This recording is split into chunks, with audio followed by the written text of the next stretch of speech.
السلام عليكم ورحمة الله تعالى وبركاته. هذا هو أبراج الكسوة، في 5 أبراج كما كتلاحظوا. هاد الباصات أو الحافلات مكتوب عليهم فندق أبراج كسوة، هما اللي كيديو الحرم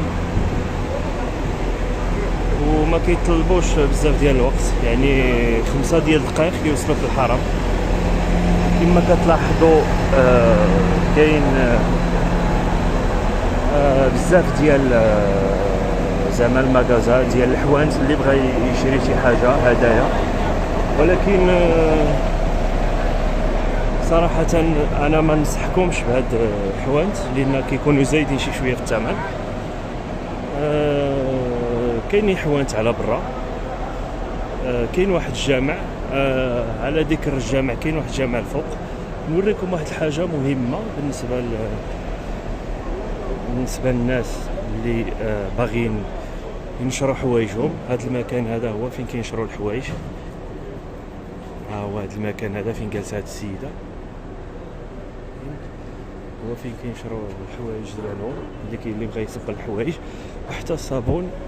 دابا نوريكم فين كيصبنوا. غالبا كيكون في الطابق بي ار، ملي طلعوا في لاسانسور تسكيو على بي ار كيكون فيه الماكينات ديال الصابون. دابا نوريهم لكم. وكيكون ايضا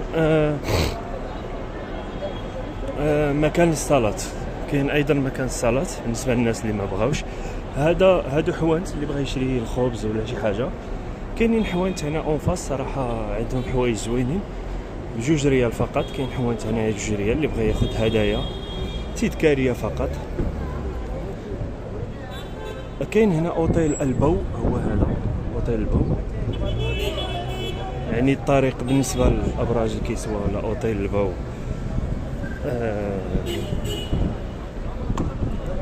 وهذا المدخل ابراج كسوة. بالنسبه لاوتيل ابراج كسوة ولا البو ما بعادينش بالنسبه للحرم، يخرج ويمشي ديريكتومون للحرم. بالنسبه اللي باغي يشري لي كارت، كاينه موبايلي، كاين زين، وكاين اس تي سي. التجربه الخاصه صراحه الموبايلي هي اللي مزيانه. تاخذ نتايا على حساب، كاين 104 ريال، كاين فيها تقريبا واحد 45 ولا 48 جيجا ما عقلتش. المهم دابا نزيد نشرح لكم هادو.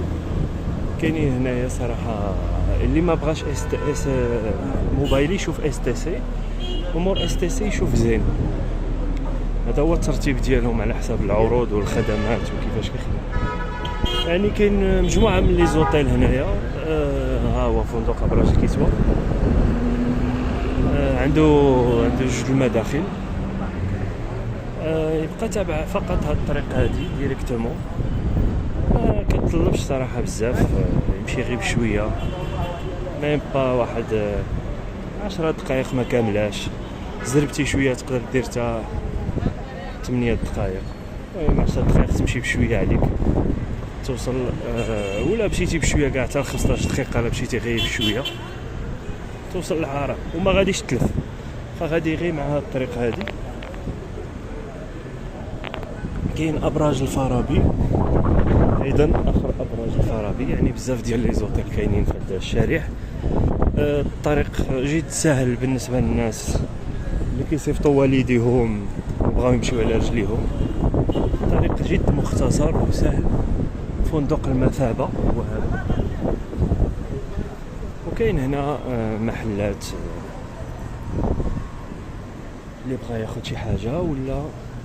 كاين عاوتاني نوريكم واحد الجامع، ها هو على اليمين. كما كنقولوا ولا قالوا المشايخ ديالنا بان مكه كامله حرم، يعني واخا نصليو في هذا الجامع ولكن ثواب الجماعه في المسجد في الكعبه له اجر ثاني. هادو اغلبيه كيكونوا نيجيريين، كياخذوا هاد كيبيعوا هاد.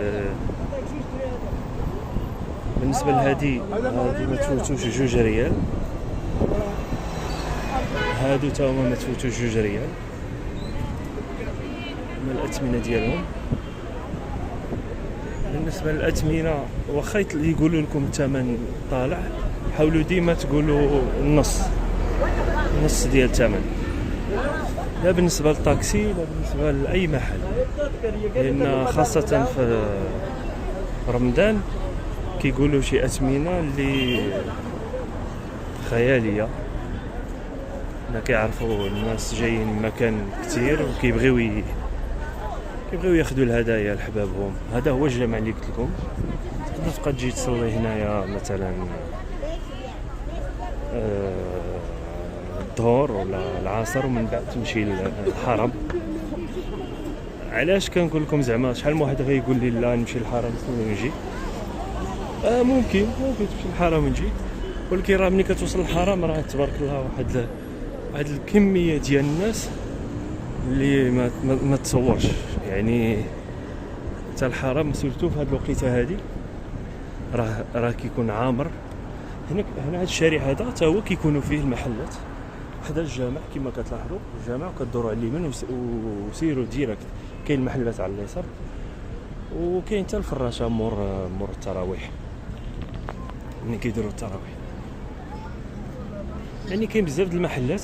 حاولوا تدوروا هاد المحلات هادو كاملين اللي هنايا، ومن بعد تاخذوا فكره على كاع الاثمنه ديال. بالنسبه لهذا السجاد اللي فيه التكايه كتكا عليه، يعني ما تفوتولوش 15 ريال ما تفوتولوش كاع 15 ريال سعودي.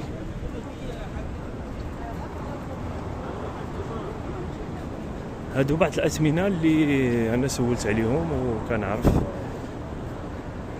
بالنسبه حتى للعبايات فيهم اختلاف ديال الثوب، يعني من 40 50 60 ريال. بالنسبه للحلاقه، بالنسبه اللي بغى يحلق المعتمرين ولا 10 ريال، ما تفوتش 10 ريال. فندق سرايا الضيافه كاين هذا المركز هذا. هو صراحه هنا لا عجبتك شي حاجه بغيتي تاخذها واخا، ولكن نصحكم انا بسوق الكعكيه. سوق الكعكيه كتاخذ طاكسي، مهم على حسب نتايا فين كاين، واش في هذا لوطيل براج الكسوه ولا الحرام، ولا بغيتي تمشي لهاد السوق كيبيع بالجمله. ما تفوتش في الطاكسي، مهم ما بين 10 15 ماكسيموم 15. هاد الاوقات هادي ما يبغيوش 10، قليل اللي يبغي 10، ولكن حاولوا انكم حاولوا مع مهم 15 ما تفوتوهاش.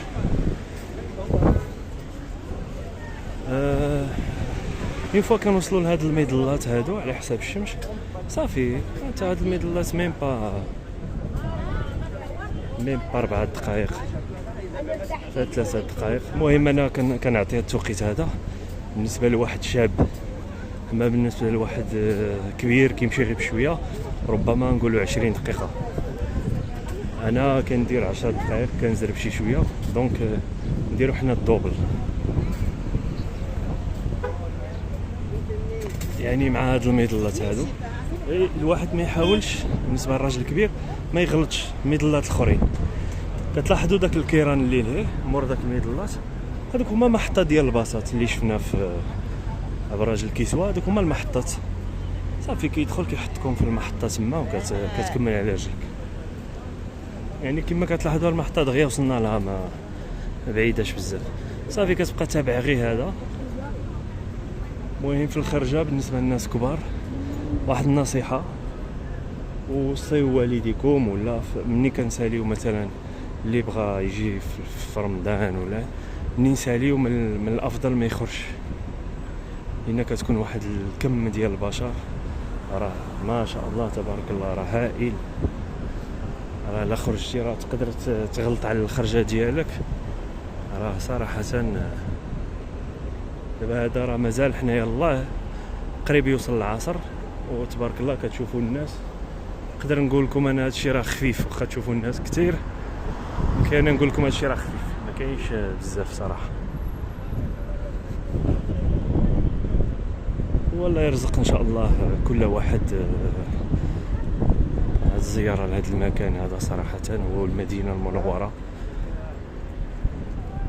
صراحة واحد الإحساس ما نقدروش نوصفوه من غير اللي كيعيشوا يقدر اللي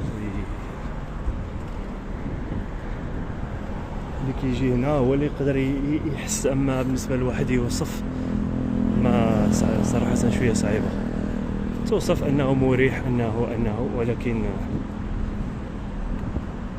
ملي كتكون واحد الحاجة أخرى. إن شاء الله خير. بالنسبة لرمضان كيكونوا جمعيات كيفرقوا الفطور من غير بحال هاد الجمعية هادي، غير المسجد الحرام اللي كتدخل كتلقى كيفرقوا. دابا نصور لكم شنو كيديروا، شنو كيفرقوا بالضبط.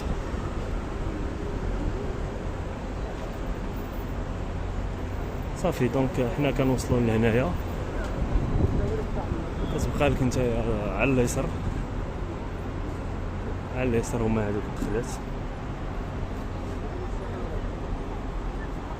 صافي انت وصلتي للحرم. هاد الدخله هادي ولا بغيتي مع الطريقه هادي وتزيد شويه الفوق، المهم عندك الاختيار نتايا. من بعد ني تعرف البلايص ممكن تختار منين تدخل. إذن كانت هذه هي الطريق من أبراج الكسوة، مجموعة من الفنادق اللي جاية حدا أبراج كسوة، فندق الباو وبزاف ديال الفنادق. دابا نكتب السميات ديالهم. كانت هذه هي الطريق، وإن شاء الله لا يتقبل منا ومنكم إن شاء الله.